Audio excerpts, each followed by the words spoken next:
saat ini kita akan belajar tentang ceramah pada KD 3.3. Biasanya kita sering menemui ceramah dalam kehidupan sehari-hari. Contohnya saat seminar, lalu saat sambutan, ataupun laporan dari ketua dalam suatu organisasi. Nah, lalu apa itu ceramah? Menurut KBBI, ceramah merupakan pidato yang dilakukan di hadapan orang banyak tentang suatu hal dan dilakukan oleh seseorang yang menguasai materi. Jadi biasanya orang yang menjadi narasumber itu kan menguasai materi. Jadi bisa dipastikan jika semua yang disampaikan materi itu termasuk dalam suatu ceramah. Dalam ceramah terdapat dua partisipan, yakni partisipan aktif dan pasif. Partisipan aktif itu merupakan orang yang melakukan pembicaraan dan partisipan pasif adalah pendengar. Pada ceramah juga terdapat sebutan khusus untuk orang yang ahli dalam berpidato, yakni bernama orator. Di Indonesia sendiri juga ada seorang orator ulung, yakni bernama Insinyur Soekarno dan merupakan presiden pertama dari Indonesia. Ceramah juga dapat disampaikan secara langsung maupun melalui sarana komunikasi seperti TV, radio. Nah, ceramah sendiri dapat dibedakan menjadi dua jenis, yakni pidato dan khotbah. Terdapat dua perbedaan dalam pidato dan khotbah.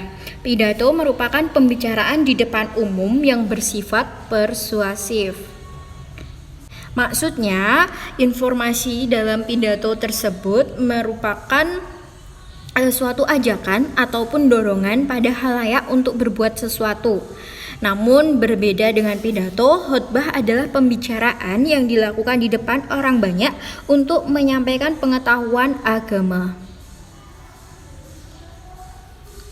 Nah, pengetahuan agama ini dimaksudkan untuk memperkuat keimanan.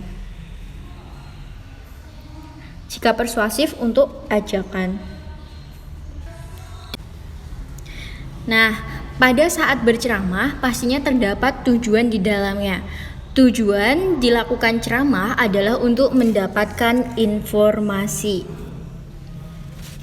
Dalam penyampaian informasi pada ceramah terdapat dua sifat, yaitu publisitas dan aktual. Aktual. Maksudnya, publis adalah informasi yang bersifat untuk ditujukan kepada khalayak umum, sedangkan informasi aktual yakni informasi yang terdapat di media massa. Informasi sendiri dapat dibedakan menjadi 5 jenis informasi. Informasi yang pertama yakni informasi berdasarkan fungsi. Informasi berdasarkan ini merupakan informasi yang bergantung pada materi dan kegunaan. Nah, contohnya seperti informasi yang menambah pengetahuan, informasi edukatif, dan informasi yang bersifat fiksional untuk mengajari pembaca atau pendengar. Contohnya seperti informasi edukatif, yaitu tulisan tentang teknik belajar yang jitu. Lalu yang kedua adalah informasi berdasarkan format penyajiannya, yaitu informasi berdasarkan bentuk penyajiannya. Contohnya di media massa menyajikan dalam bentuk tulisan, foto, lalu kartun, ataupun karikatur. Sedangkan dalam bentuk tulisan dapat berupa berita, artikel, karangan, khas feature, resensi, kolom, dan karya fiksi. Informasi yang ketiga yakni informasi berdasarkan lokasi peristiwa. Merupakan informasi yang berdasarkan tempat kejadian. Jadi ini berdasarkan tempat. kejadian informasi tersebut.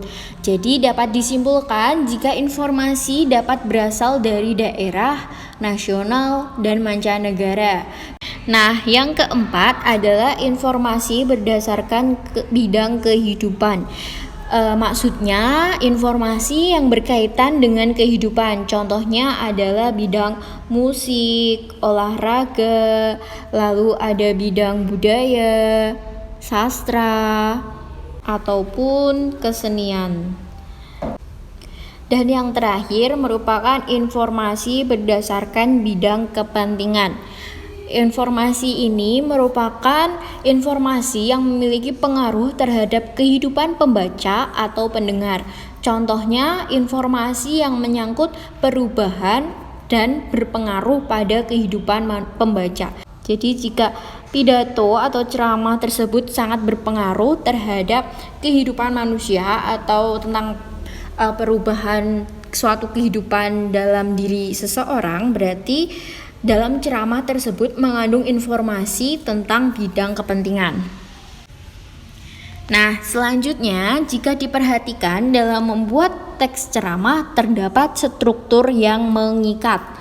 Ya, struktur ceramah sendiri terdiri dari 3 bagian utama, yakni ada pendahuluan, isi, lalu ada penutup. Nah, di sini kalian bisa lihat ada tesis, argumentasi, penegasan kembali. 3 unsur di sini atau 3 struktur di sini, tesis, argumentasi, penegasan kembali merupakan struktur dalam teks eksposisi. Jadi dapat disimpulkan jika teks ceramah sama dengan struktur teks eksposisi.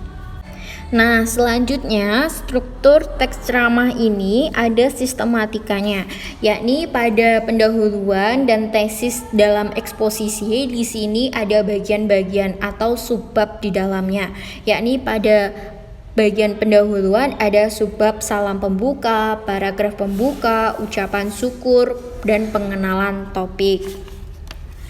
Nah, pada salam pembuka, yakni merupakan kalimat yang diucapkan pada awal saat akan membuka ceramah, seperti Assalamualaikum, salam budaya, Om Swastiastu, salam rahayu, dan lain sebagainya. Dan pada paragraf pembuka merupakan kalimat yang bertujuan untuk mengawali ceramah. Seperti pada hadirin yang saya hormati, namun pada paragraf ini bisa ada dalam ceramah dan bisa juga tidak ada. Selanjutnya yang ketiga yakni ucapan syukur. Ucapan syukur merupakan rasa syukur yang diucapkan pada awal ceramah, seperti contohnya puji syukur kita panjatkan atau alhamdulillah pada hari ini kita dapat bertemu, seperti itu merupakan ucapan syukur. Dan yang terakhir pengenalan topik. Pengenalan topik merupakan pengenalan isu atau pandangan pembicara tentang topik yang akan disampaikan dalam ceramah.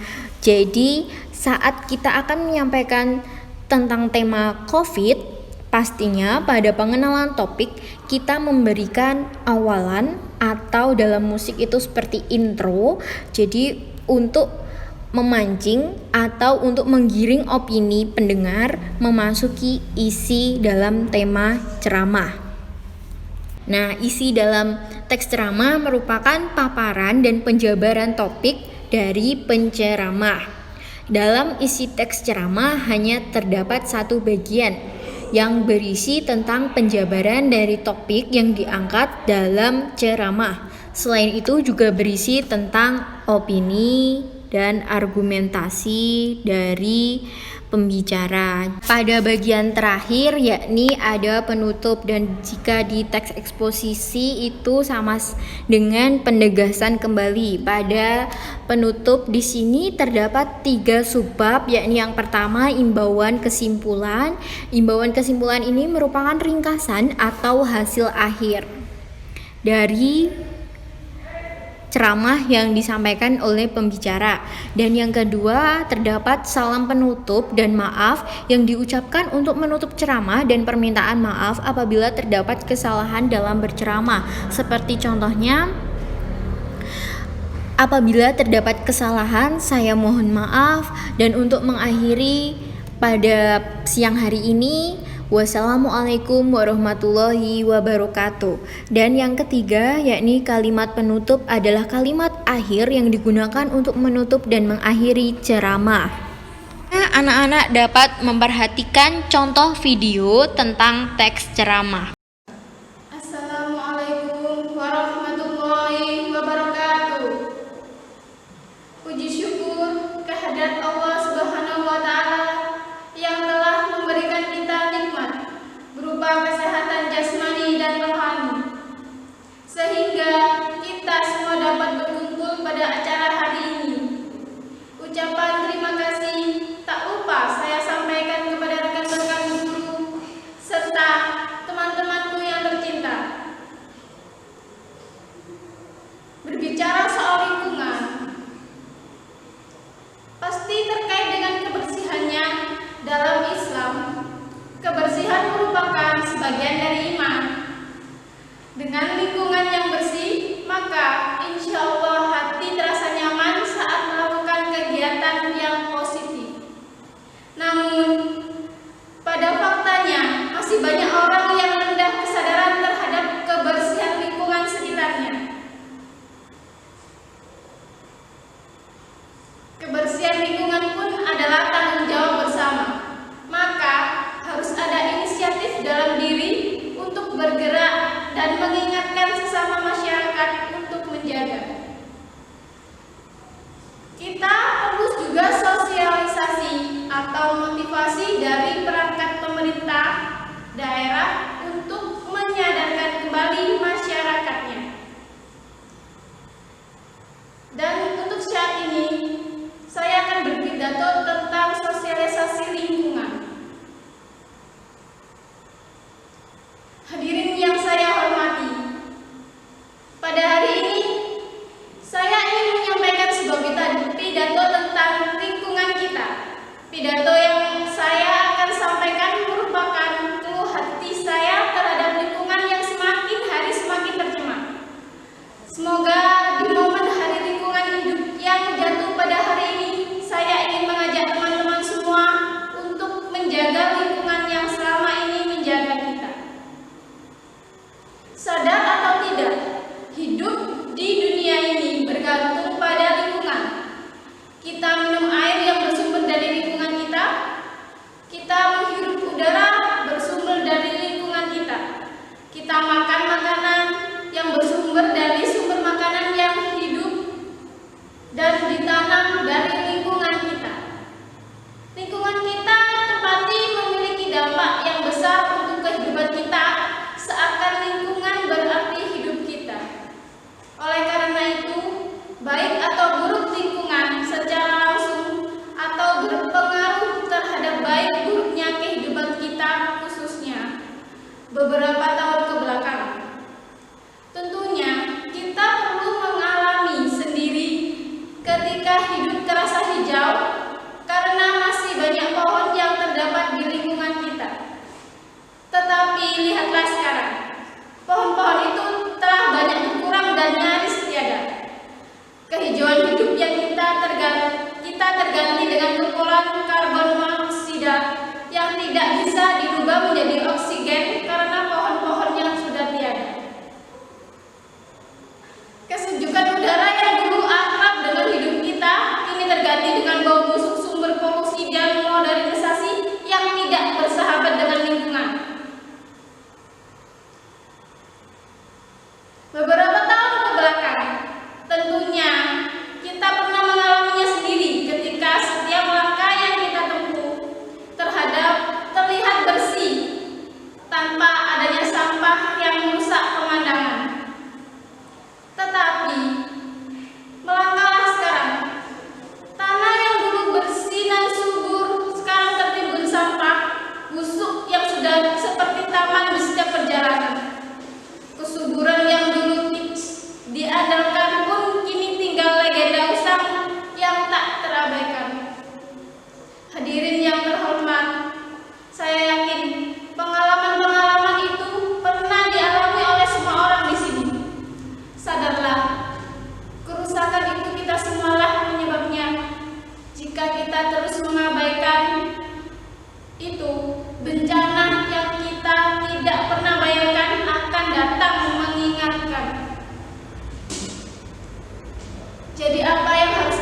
memperbaiki lingkungan kita. Saya berdiri di sini bukan hanya untuk menjabarkan kondisi mirip kritis lingkungan kita saja. Saya pribadi juga ingin mengajak untuk melakukan beberapa tindakan yang sebenarnya kecil dan mudah kita lakukan. Dimulai dengan memilah sampah dan membuangnya pada tempat yang seharusnya, mengurangi penggunaan kendaraan bermotor, dan menghemat listrik, serta menanam pohon sebagai investasi hidup anak cucu kita selanjutnya.